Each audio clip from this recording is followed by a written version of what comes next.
My name is Zuvinatre and we are going to get started. And before we get started, let's have a look at the blocks and how to correctly use the blocks. The three ways you can adjust the height of the blocks. We are going to call this way of laying the blocks position number 1. So this provides you minimum support, just elevates certain parts of the body in certain poses where you don't require a lot of support. And this is the position number 2. And this will be the position number 3. So depending upon how much of support and elevation would you require in certain parts, we are going to adjust accordingly. Now let's get started. So first thing you're going to do is put the blocks towards the edge of the mat. And you're going to get started by standing on top of the knees. So place both your hands on your lower back and gently push your belly forward. Keep your chin close to the chest so that you know exactly where you're looking at. So continue breathing in and out. And from there, when you breathe out, you're going to now place both your hands on the lumbar region at the back, palms nicely and neatly pressing into the lower back, and get your elbows to come close to each other, as close as they can get. Now that gets your chest to open up, creates a lot more space for the air to go deep in towards the bottom of the lungs. Now keeping your eyes connected to a point directly in front, you're going to gently push the center of the body. So it's a very gentle and supported backward bend. So it prepares your spine for the poses to come up ahead. Now, look towards your blocks and place both your hands onto the blocks. So fingers nicely spread and open. And it's always a good idea to use the cork blocks because they provide the most stability. So this brings you into the tabletop position. Tabletop position is when your hands are right under the shoulders, precisely, arms are parallel to each other, torso is almost parallel to the floor, and your knees are going to be exactly under the hip girdle. So it's like, imagine you have a cube that's kind of under your torso. Now from here, start by shifting your body weight back and forth, kind of preparing your knees and ankles for the stretches. Then point your toes back in and keep going back and forth. Sink down, see whatever your knees allows you to do in terms of the weight they can take. And it's always a good idea to lay 2 layers of mats for that extra cushioning. So keep going back and forth, continue breathing in and out. I understand that having tight hamstrings can be a bit frustrating, but this sequence is all about how we can begin to stretch the hamstrings and get more mobility and flexibility in the hamstrings. So continue breathing in and out, and now from there we are going to point your toes out and we are going to lay the bricks in position number 2. Now this lifts the chest up a little bit. Now from here you're going to lift your chin up, arch, get the neck out of the shoulders, because one of the common mistakes is to let the neck sink down. So get this neck out. Think of yourself like a woolly mammoth you are. So lift your chin up, breathe in, and go back. Toes pointing in, sink back, lower the chin down to the chest, and then maintaining that arch in the back, you're going to lower the hips down towards the sit bones. Now we don't have to go all the way down. Just maintain this pose so that it works on opening up your lumbar back and the lower back area. So shift your body weight always from one side to the other to get the maximum out of any pose. Now from here you're going to leave the blocks and stand on your knees. Now step with your left leg forward. So when you have your left leg forward, you want to look at your toes. They will be off the mat. So avoid bending your knee to keep your toes down. That's not required. So keep your left leg totally straight and then go down. Now for somebody who's very flexible with the hamstrings, would go down completely onto the mat. But now we understand that hamstrings, how they contribute in the overall flexibility of the body, we need to make sure that they are comfortable and we are not pushing them too much into the poses. So this is where the blocks would come handy. So you're going to grab the blocks like this in position number 2, and you're going to place the right one on the right edge, left one on the front edge, and start going forward with your chest. So you're lowering your chest further down and you're bending the arms. So think of this like a micro push-up. So you want to do 4 to 5 of those. Breathe out. 1, 2, 3, 4, and 5.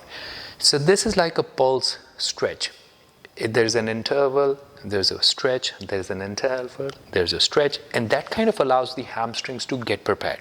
Now, for example, if this is not a good placement of the block, Feel free to find your own setting. You may want to place the blocks a little bit ahead, or you may want to stand the blocks even further if your hamstrings are not letting you stretch much. Now, always remember that this requires a lot of patience. So when your hamstrings are stretching, they take time to let the pose work on the length of the hamstring. So sometimes you want to hold this position for long duration. And whenever we are holding the pose, you always want to floss a little bit. So as you hold this position, let your toes be pointing up towards the ceiling. Just by pointing the toes up, you're letting your hamstrings have more stretch. So just by pointing the toes in, just this tiny little movement is going to make the hamstrings stretch even more. So start shifting your body weight from one side to the other. And you may notice that there is a bit of a stiffness around somewhere in your neck because you're not used to these kind of poses. So relax. So allow the muscles to be relaxed. Why? Because there's a very good reason behind. When the muscles are stiff, you can't stretch them. So in order to stretch the muscles, you need to make sure that they are relaxed. So imagine if your bicep is all flexed. There's no way you can stretch it. So in order to stretch the bicep, you need to relax it. So it's the exact same way you want your hamstring to stretch. And use the weight of the upper body to kind of help put some more pressure on the hamstring. So pulse a little bit once again.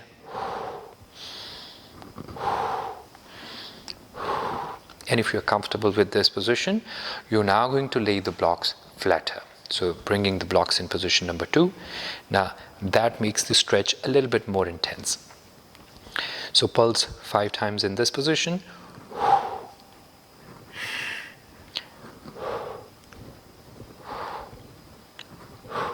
And now, while maintaining the entire length of the arms, you're going to keep your heel exactly on the same spot. You're going to just push your hips to the right. So it's like a little bit of a twist, as if you want to see what's happening behind you. So you look over the left shoulder or under the left arm, and you should be able to spot where your right foot is at the back. Continue breathing, keep pushing your hips to the right. And then take a long deep breath in and push your hips to the left. Again. Pulse. 1, 2, 3, 4, and 5. And keep reminding yourself to keep the upper back muscles relaxed. Now continue to breathe in and out, and you're going to slowly bring your left leg back. Just teeny bit. Bend your left leg. Press the toes flat onto the mat and sink down. And now you will step with your blocks forward. Now there's one important thing you need to remember. It's a visual cue that you always need to keep in mind, that after sinking down as much as you can, you still want to maintain your knee exactly on top of the ankle. At no point you would want your knee to go beyond, because that brings the crunch on the knee, which can totally be avoided, and it's actually not good for the knees. So placing the blocks in one line with each other, you sink down. Now sway your body from one side to the other. Now this is working precisely on this very area. So feel free to go and touch the back of the thigh and grab it, and then see, you might feel that it's a bit stiff right now. Massage it a little bit, sink down with your hips a little bit towards the heel in front, and you want to now bring your blocks in position number 3. Where you get more height in your torso, you're going to lift your chin up, chest up, and this becomes a back foot bend. So sink down with your hips, get the neck out of the shoulders, keeping your lips together, eyes relaxed, face relaxed. You're going to lift your chin up.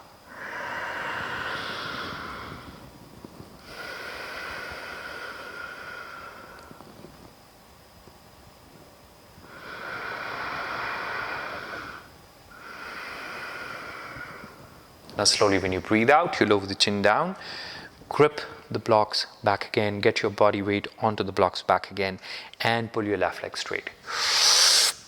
And keeping the entire length of the leg, maintaining the same spot for the heel, you're going to just simply... Now, what you didn't notice is that having your hands in line with your left foot is already happening, because you have kind of worked on the hamstrings and they have responded a little bit, so that your body would go further forward. If you remember how we started, the blocks were here.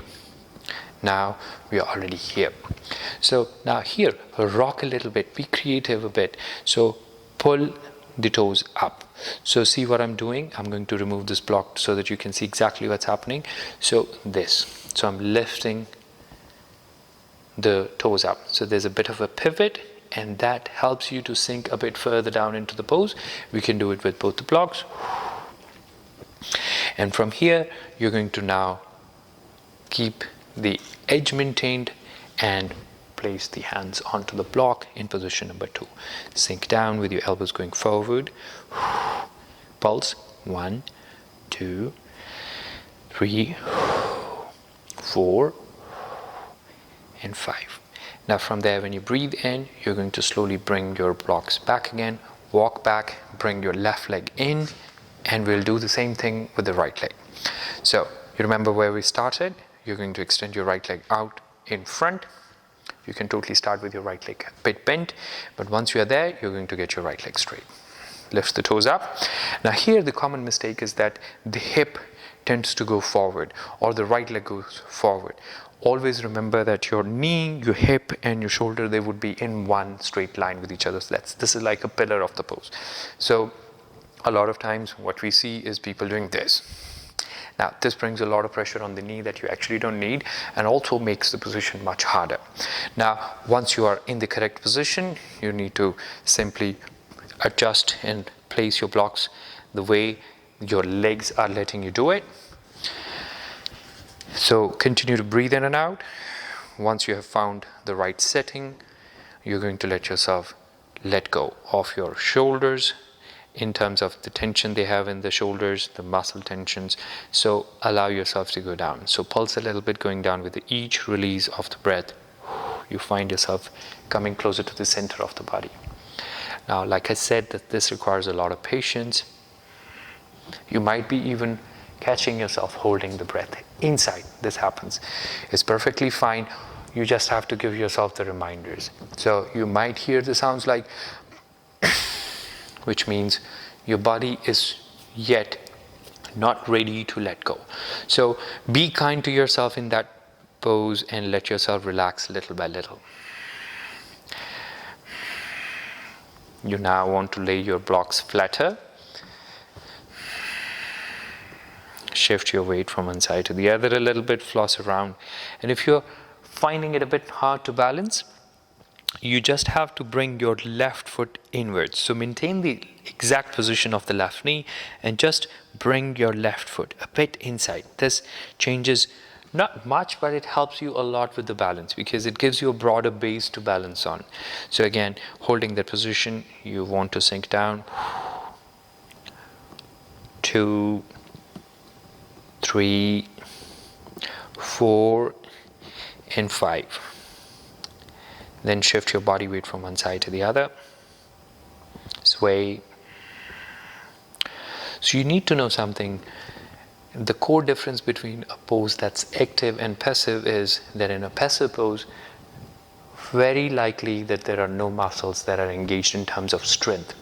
And that's when a pose becomes more comfortable and sustainable to hold. And this is when we say Sukham Sthiramasana, which literally means that a pose is complete when it's comfortable to hold for a long duration.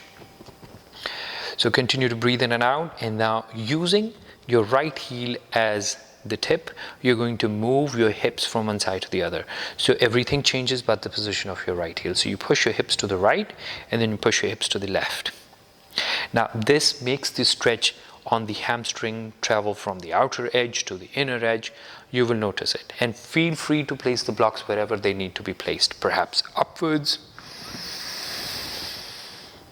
perhaps flatter. See what works for your body. Then take a long deep breath in. You're going to stand the bricks again, and now pull the heel back a little bit, bend your right leg, point the toes out at the back and sink down. Remember that your knee is going to be exactly on top of the heel or slightly behind is okay. And that too after sinking down. After sinking down with the hips towards the heel in front. Continue to breathe in and out. hands in line with the right foot in front, shifting your body weight from one side to the other, and keeping the neck out of the shoulders is important, because sometimes we tend to squeeze the shoulders in for no good reason. It's not going to help you in any way. Get that blood flowing, because if we hold it tight for no reason, it may not let the blood circulate in the way it needs to. So get the neck out of the shoulders, lift your nose up, lift your chin up, gain the height with the crown of the head. In order to do that, you may even want to stand the bricks back again. So again, pulse here a little bit with your hips going towards the heel. 1, 2, 3, 4, 5. Get the neck out of the shoulders, come up on top of your fingertips perhaps. Keep your lips together and lift your chin up. This is a back foot bend. It's a beautiful arch in the lower back. So make sure that you're breathing in as deep as you can, because there's a lot of space now that you have created. Imagine all the space inside your rib cage.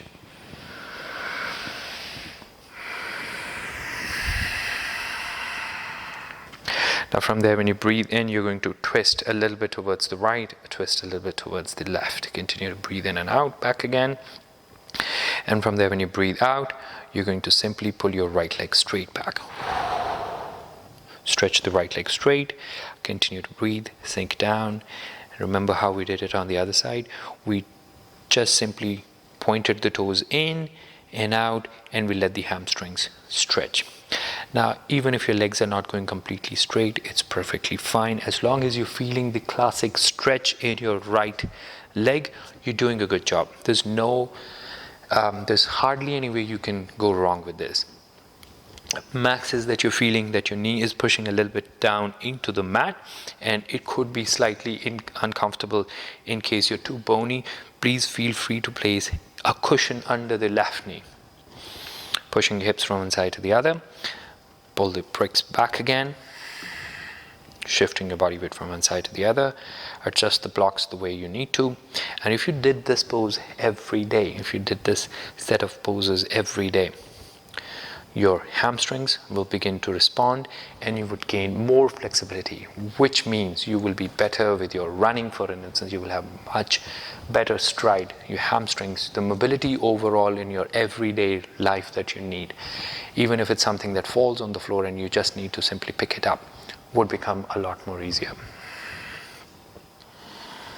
Then slowly from there, when you breathe in, you're going to pull the chest up higher, pull your right knee back, and we are done with this.